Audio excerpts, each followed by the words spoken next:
Olá, você está na TV Mundo Maior e começa agora o programa Ciência e Espiritualidade.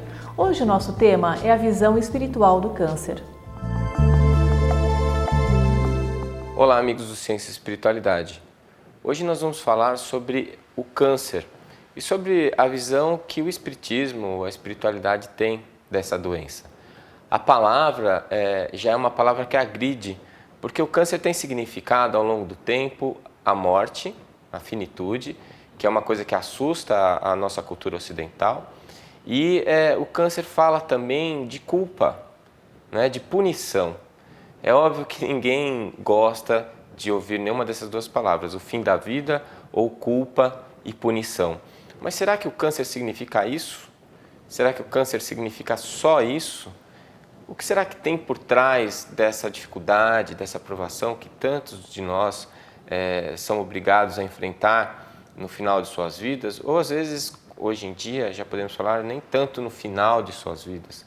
Porque muitos tipos de câncer hoje podem ser curados ou controlados, né? Podem ser conduzidos e tratados.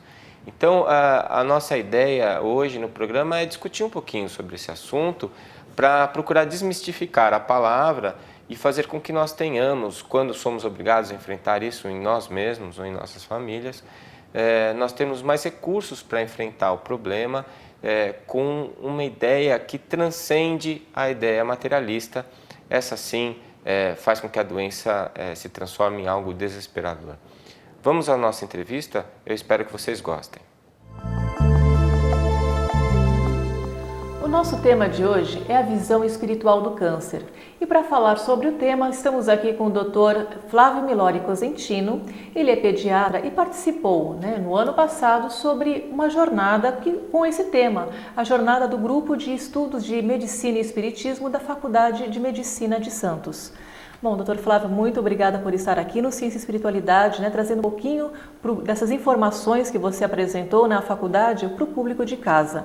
Bom, como que você se interessou por esse tema? É um tema tão denso, tão complicado, O que te levou a estudar e aprofundar esse tema? Primeiro agradecer ao convite, E quando foi feito o convite, para poder dar a palestra, eu não sabia o que dizer exatamente, Uhum. E lá no Hospital do Mandaqui, onde eu trabalho, tem uma médica que é espírita, que a gente conversa abertamente, e ela propôs esse tema justamente por ser um tema amplo, complexo, apesar de ser complexo, pode servir de exemplos para muitas outras doenças, devido às suas origens, suas causas, tanto materiais como espiritual.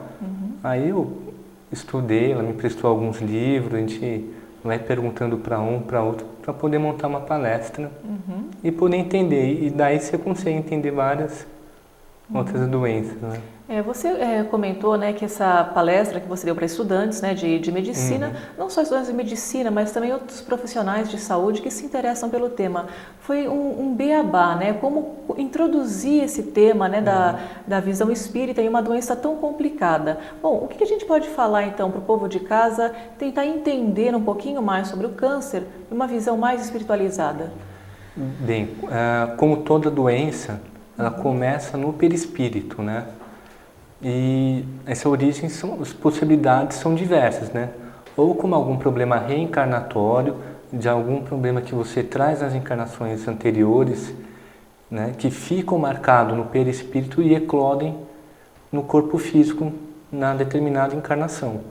Ou simplesmente uma pessoa que não tem nenhum, vamos dizer assim, karma espiritual, mas pelo livre-arbítrio decide fumar ou beber, acaba correndo essa doença. De uma forma geral, você pode entender que o câncer ele se desenvolve a partir de células. O que é um câncer? O câncer é um tumor, uma proliferação celular, que pode ser benigno ou maligno. Então ele tem diversas fases de evolução, o câncer, que é um tumor maligno. E dessa forma, por um bom tempo o corpo consegue controlar essa doença. Só que ela vai crescendo as lesões corporais materiais, né, as lesões físicas vão crescendo, o dano perispiritual vai crescendo, que acaba ocorrendo um desequilíbrio entre as forças salutares, né, que seria o sistema imune do próprio organismo, e o sistema agressor, que seria o próprio perispírito. Então, o câncer, de modo geral, ele seria uma doença espiritual. Né? Não adiantaria você tratar apenas o câncer. O câncer, uma visão espírita, você pode pensar que ele é benéfico para a evolução do espírito, porque é uma forma do corpo falar, olha, né, do espírito falar, do perispírito falar para o espírito, vamos dizer, né?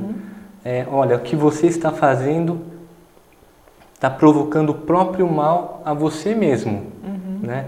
Então, vamos tratar essa doença, né, com a medicina tradicional, mas é importante que você trate a sua doença espiritual através da reforma íntima. É interessante que quando uma pessoa recebe um diagnóstico de câncer, nunca é uma boa notícia, sempre acaba gerando a revolta, né? Eu acho que essa revolta pode até complicar um pouquinho esse processo, né, da reforma íntima, da autocura, certo? Perfeitamente. Existe até essa analogia com a célula cancerígena. Né, que você tem o indivíduo com câncer, é muito difícil você dar a notícia, porque as pessoas têm a visão que o câncer está associado ao desencarne, quando ele pode ter um tratamento. Quando os cânceres não são tratados, ser diagnosticado precocemente. E essa fase de negação é uma fase normal. Né? A pessoa que recebe esse diagnóstico, ela fica muito chocada, ela nega essa doença, ela vai procurar até outros médicos para poder ter certeza. Depois ela tem a revolta. Né? E esse momento de revolta, ela vai perceber que não existe escapatória, porque ela tem uma doença que precisa ser tratada. Então, depois da revolta vem a aceitação da doença. Né? E é justamente na aceitação que a pessoa começa a dar os primeiros passos para a cura. Né? Que ela vai atrás do médico, ela aceita o medicamento, e a proximidade que ela sente e o perigo e o risco que ela tem de vida faz com que ela pense de maneira diferente a própria vida. E é justamente nesse ponto muito bom para você atuar no paciente com câncer, para poder fazer a reforma íntima.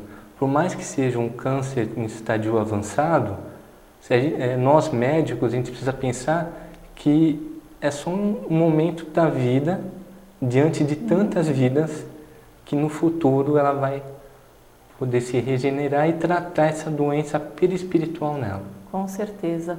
Bom, doutor Flávio, nós vamos fazer agora uma breve pausa e nós voltamos já já.